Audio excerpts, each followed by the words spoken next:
कभी आगरा के केदारनगर में रहने वाले सूरजपाल सिंह इसी मकान में रहते थे और इसी मकान से वह भोले बाबा के नाम से मशहूर हो गए और लोग उनकी पूजा करने लगे। लेकिन एक घटना के बाद लगभग 20 साल पहले बाबा इस मकान को छोड़कर चले गए और उसके बाद वह लौटकर नहीं आए। हालांकि इस मकान को उनके अनुयायी भोले बाबा की कुटिया के नाम से पूजा अर्चना करने आते हैं। क्षेत्रीय लोगों की माने तो उनका कहना है कि उनके भक्त होली दिवाली ही सफाई करने आते हैं, लेकिन उनकी चौखट पर रोजाना आज भी लोग आते हैं।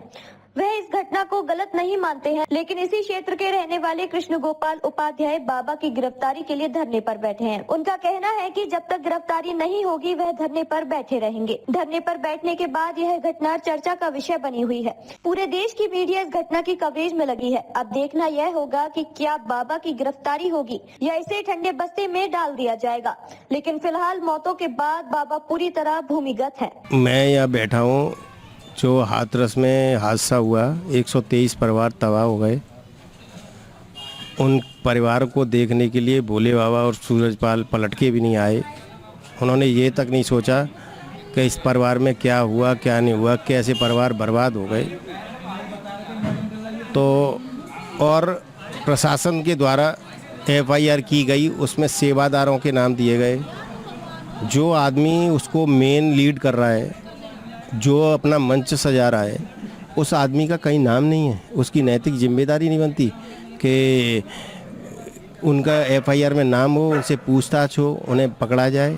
आज वो इंसान अपने वकील के पीछे छुप के बैठा है, तो इसकी नैतिक जिम्मेदारी लेनी चाहिए। शासन प्रशासन को भी जिम्मेदारी लेनी चाहिए। आज तक 6 दिन हो गए प्रशासन में किसी की जिम्मेदारी तय करके किसी को सस्पेंड नहीं किया गया। एक आदमी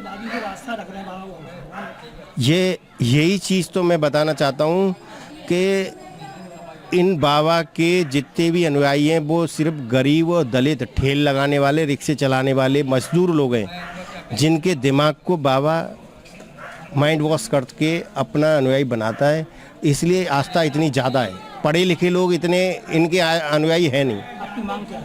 हमारी मांग है कि जो बाबा छुप रहे हैं, जिन्होंने ये इतना बड़ा हादसा करवा दिया, उनकी गिरफ्तारी हो और 123 परिवार जो हैं इनको न्याय मिले, उनको एक सदस्य को नौकरी मिले और उनको बाबा की संपत्ति बेच के 1-1 करोड़ रुपए का मुआवजा दिया जाए।